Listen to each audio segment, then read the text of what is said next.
Good morning, आप देख रहे हैं रिपब्लिक भारत। स्वागत है आपका रिपब्लिक की बिग स्कैश स्टूडियो में। मैं आपके साथ श्वेता श्रीवास्तव और वक्त है रफ्तार रिपोर्ट का। लेकिन सबसे पहले इस बुलेटिन की शुरुआत में आपको दिखाते हैं बड़ी खबर। ममता बनर्जी आज चुनावी मैदान में। जी हाँ, उपचुनाव हो रहे हैं। भवानीपुर उपचुनाव में आज वोटिंग होने वाली है, तो बड़ी खबर आपको बता दें, भवानीपुर उपचुनाव में आज वोटिंग है। बीजेपी की प्रियंका टिबरेवाल ममता बनर्जी के खिलाफ चुनावी मैदान में है। वोटिंग शुरू हो चुकी है। वोटिंग के लिए लंबी लंबी कतारें लगी हुई हैं। ममता को चुनौती देंगी प्रियंका टिबरेवाल। भवानीपुर में सुरक्षा भी कड़ी कर दी गई है। भवानीपुर ममता बनर्जी की परंपरागत सीट। कुल 13 संवेदनशील यहाँ पर बूथ हैं। 35 पैरामिलिट्री कंपनियां यहाँ पर तैनात की गई हैं। तो बड़ी खबर आपको बता दें, ममता को चुनौती देंगी प्रियंका। देखिए, होपफुली अच्छे से सारे एजेंट्स बैठ सके, फेयर एंड क्लीन इलेक्शंस हो, और बस यही चाहूँगी कि लोगों को वोट देने दिया जाए अच्छे से, छप्पा वोटिंग ना हो, जिसका वोट है वही दे। देखिए, बहुत ज़रूरी है यहाँ पर, बिकॉज जिस प्रमाण में लड़के कल बाहर से यहाँ लाए गए हैं वोट देने के लिए, तो उससे पता चलता है कि कितनी घबराई हुई है सरकार और अपोजिशन। तो इलेक्शन कमीशन ने हमारी बात पर गौर किया है और भी उनके पास कुछ ऐसा खबर आया होगा, मिला होगा, उनके पास भी इनपुट गया होगा, मिला होगा, इसलिए उन्होंने 20 कंपनी और फोर्स का डिप्लॉयमेंट। टोटल कितना है सर? जो अभी तक टीवी में न्यूज़ देख रहा हूँ तो 35 कंपनी का है ऑफिस। देखिए, लोग वोट देने को अगर निकल गए तो निश्चित रूप से ये चुनाव भारतीय जनता पार्टी जीतेगी, इसमें कोई संदेह नहीं। तो बीजेपी को पूरी उम्मीद है कि बीजेपी की प्रियंका ही ममता बनर्जी को मात देंगी। वहीं टीएमसी का मानना यह है कि ममता बनर्जी इस बार ज्यादा मतों से, भारी मतों से जीत दर्ज करेंगी। भवानीपुर से हमारे साथ विशाखा सीधे जुड़ी हुई है, मेरी सहयोगी। विशाखा, क्या तस्वीर वहां से, कितना उत्साह लोगों में नजर आ रहा है मतदान को लेकर?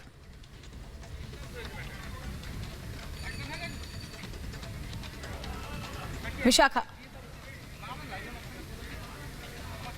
तो विशाखा को शायद हमारी आवाज नहीं मिल पा रही। हम आगे उनसे बात करने की कोशिश करेंगे, लेकिन तस्वीरें लगातार हम आपको दिखा रहे हैं। भवानीपुर ममता बनर्जी की परंपरागत सीट। हालांकि पिछले विधानसभा चुनाव में उन्होंने भवानीपुर से चुनाव नहीं लड़ा था। शुभेंदु अधिकारी को नंदीग्राम से चुनौती दी थी और जहां उन्हें हार का सामना करना पड़ा था।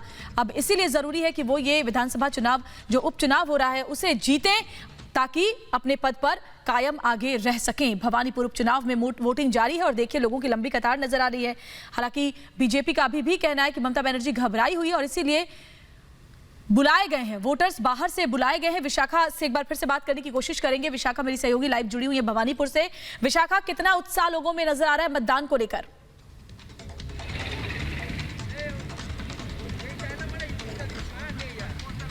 हाँ जी, यहाँ पे हम पहुँच चुके हैं और यहाँ पे हमने जो देखने को मिला है कि यहाँ पे वोटर्स ऑलरेडी आ चुके हैं। अपना बाई इलेक्शन के लिए जो वोट कास्ट करना है उनको, वो तो आ गए हैं। और हमको ये भी दिख रहा है कि जैसे कि आपको पता है कि यहाँ पे 35 कंपनी सेंट्रल फोर्सेस डिप्लॉय किया गया है।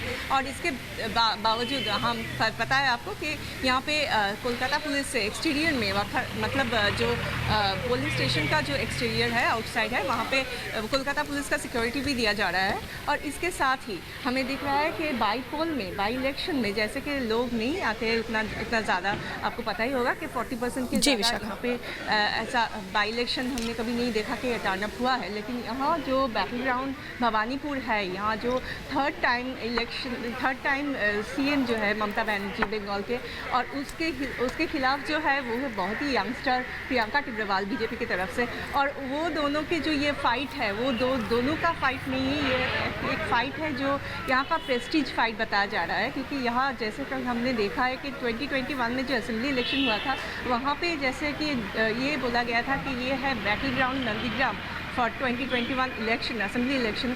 लेकिन अभी जो हमें दिख रहा है वो है कि ये बैटल ग्राउंड भवानीपुर है। यहाँ पे इतने सारे मतलब इंसिडेंट्स हो चुके हैं। जैसे कि आपको पता ही होगा कि यहाँ पे दिलीप घोष जो स्टेट लीडर है, उनको भी यहाँ हेल्पफुल होना पड़ा था, ऐसे एलिजली उन्होंने कहा था।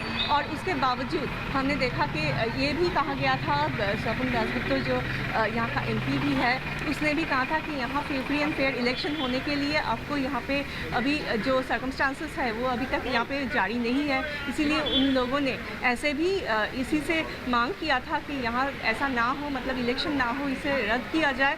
लेकिन जैसे कि आपको पता ही होगा कि कोलकाता हाई कोर्ट ने इसमें कहा कि इसके खिलाफ ये रूलिंग दिया है कि नहीं इलेक्शन होगा, लेकिन और भी 20 कंपनी मोर मतलब सेंट्रल फोर्सेस डिप्लॉय किया गया है और यहाँ का सिक्योरिटी जो है वो बहुत ही ज़बरदस्त हो चुका है। आपको पता ही होगा ये मित्र इंस्टीट्यूशन है, यहाँ पे ही अभिषेक बैनर्जी, यहाँ पे ममता बनर्जी और पीके जो यहाँ का न्यू वोटर है वो सभी यहाँ से आके ये यहाँ पे वोट कास्ट करने वाले हैं। तो जो ये बात है कि यहाँ पे ये जो मित्र इंस्टीट्यूशन है ये अभी कोई मामूली कोई पोलिंग स्टेशन नहीं है, ये यहाँ का सबसे बड़ा अट्रैक्शन हो चुका है आज के दिन के लिए, क्योंकि यहाँ पे कुछ ही देर में अभिषेक बैनर्जी आएंगे, ये हमें मतलब सोर्सेज से मिल रहा है ये ऐसा खबर। और शाम को मतलब 4:30 तक ममता बनर्जी भी आ जाएंगे।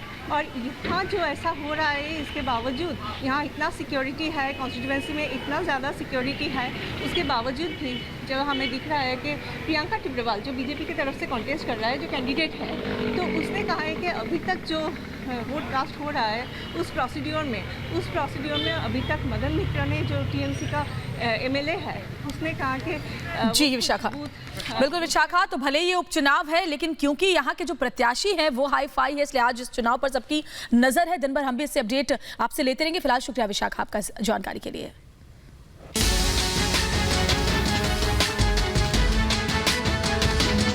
घर है उसको खाली करने के लिए आए।